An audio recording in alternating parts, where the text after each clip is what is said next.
Hey, hello everyone. Welcome to our news and notes video. We do this every Tuesday, and it's Tuesday, so here we go. Actually, I'm pre-recording on Monday, but prepping it for Tuesday release. So, all right, we have a few items to discuss, including the big news of Monday. That was Baton Rouge getting their guy behind the bench. Chad Bailey is the new coach for the Baton Rouge Zydeco. Some people might be going, who? Of course, some of you may pay attention to juniors, some of you may not. So, Chad Bailey has been coaching in the collegiate and in the juniors ranks, specifically the NA3HL and the NAHL. He was just the assistant coach for the Lone Star Brahmas, which is NAHL. And then you go down a level to the NA3HL. He was the head coach of the Texas Junior Brahmas, both sharing the same market. So he was pulling double duty. He helped lead the Brahmas, the Lone Star Brahmas, to within a win of a championship. So yeah, he knows how to get results from his players. And so, yes, he is the new coach. He will be moving from Michigan, where he currently lives, down to Baton Rouge. He and his family will be settling in the next few days, I would imagine. All right, the other big announcement as far as a position being filled, Columbus has their new public relations manager / play-by-play broadcaster, and that is Mr. My notes are out of order. Liam Godimer. All right, my apologies. Congratulations to Liam. So yes, he comes from. He's just been broadcasting for the Atlanta Gladiators of the ECHL. He's got a couple of years of experience in there. And so he is taking over in the position that was vacated by Tom Callahan just a little while ago. So there we go. So two big positions were filled, and that's always a good thing. You get any later than now, people start getting a little fidgety. And so it's good to have those positions filled and everyone's set. All right, one more announcement that was made today, and that was Blue Ridge, the Bobcats, revealing their new jerseys. The logo stays the same, but the jerseys are a lot different. And I like it. The series of jerseys that they released, it's a little easier to see. The logo pops out a little bit more. What they did is what some other teams are doing with like a large center stripe going across, and the logo set against that, and it helps the logo to kind of pop out a little bit more.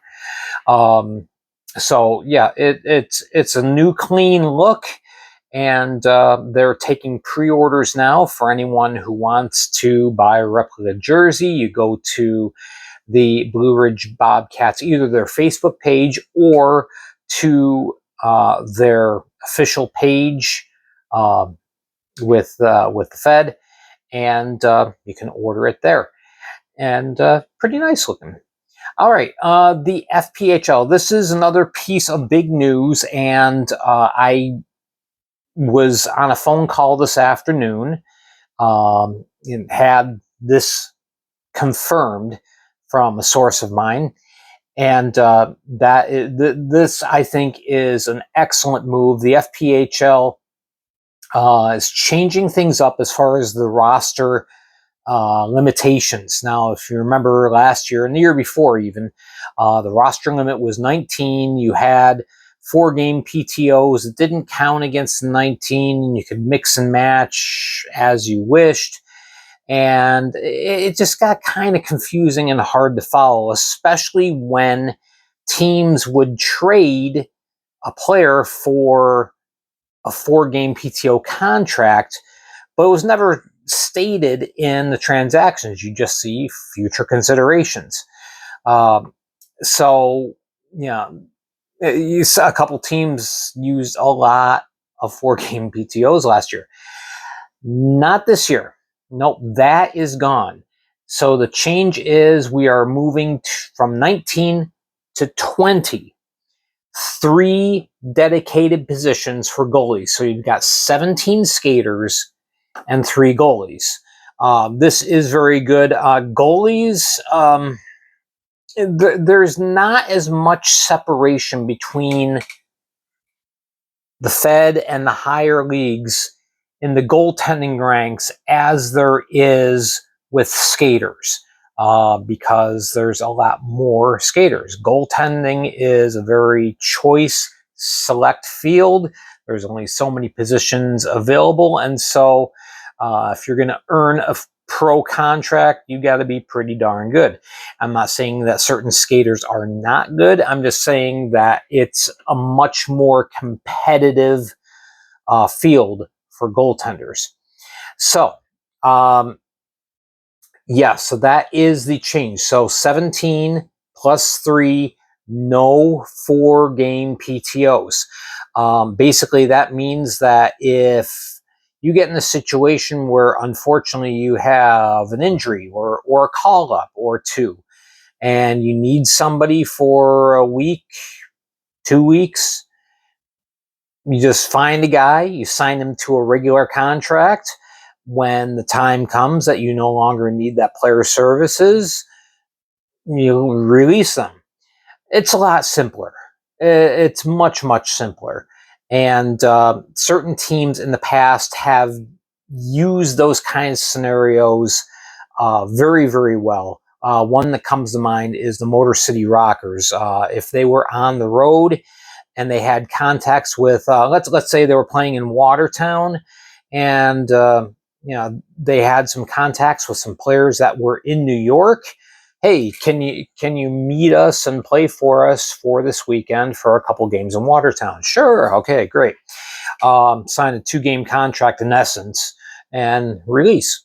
But again, it's a lot simpler. So there you go. So that is the big change. And again, I think this is a very positive move. It's going to help clarify things. It's not going to be not quite, less convoluted, easier to follow, not just for us fans, but also for those who handle team personnel, those who handle payroll, things like that. It's going to be a lot more easy to manage.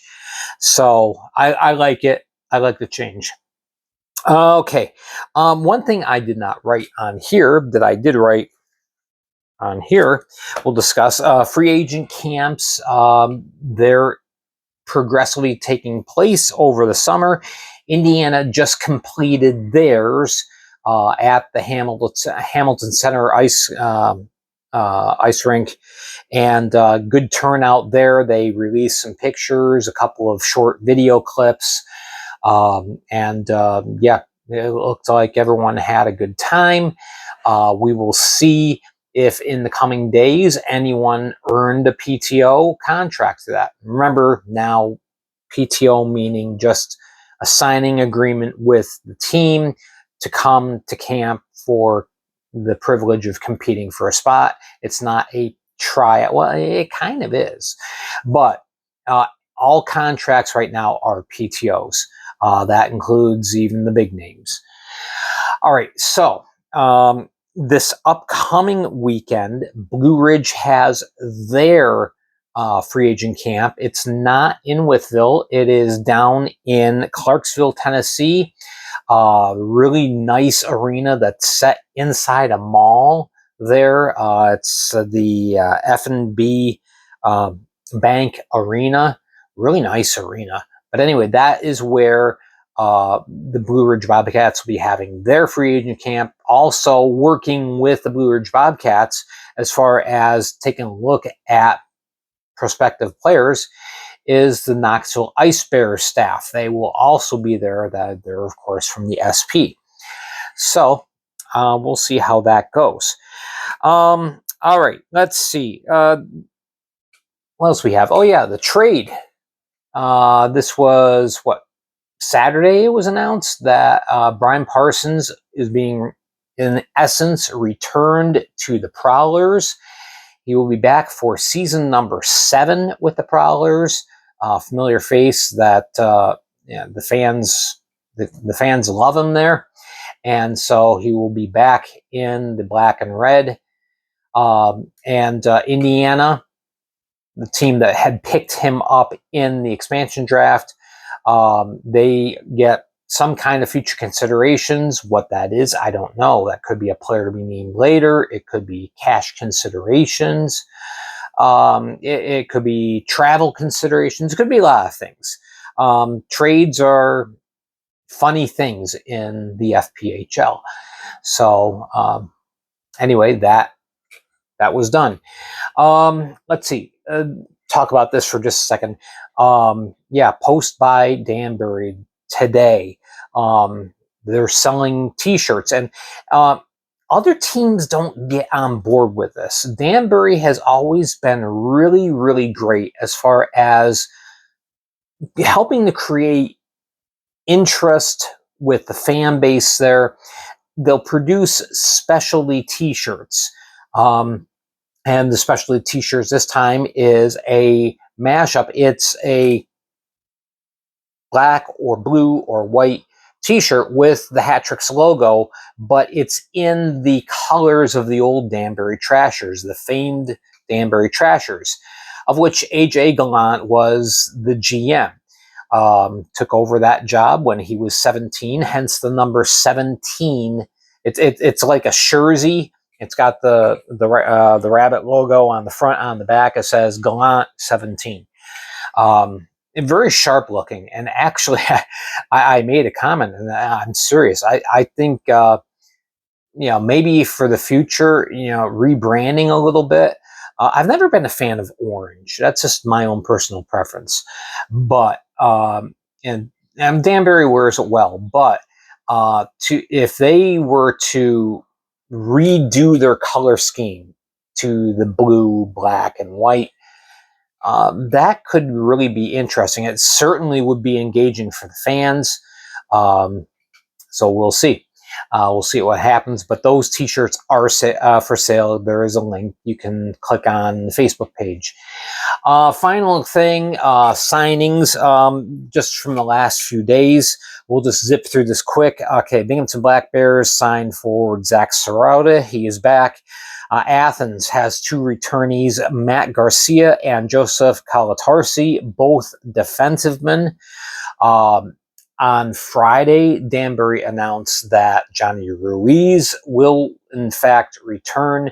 That's fantastic. Johnny Ruiz, one of the most recognizable players in the league. Biloxi, they signed a new player, Nathan Hardy, a forward. He just finished 3 years out of the GMHL juniors. 95 games played, 166 points, including 65 goals. So the guy's got hands. He can definitely put it in the net, and we'll see what kind of impact he has as he tries out in camp in September. The Blue Ridge Bobcats, they signed Brendan Ronan. I believe that was late Thursday. So Thor is back. We have Columbus on Monday signing Ben Pizzamenti. He just finished 3 years at Concordia University of Wisconsin. So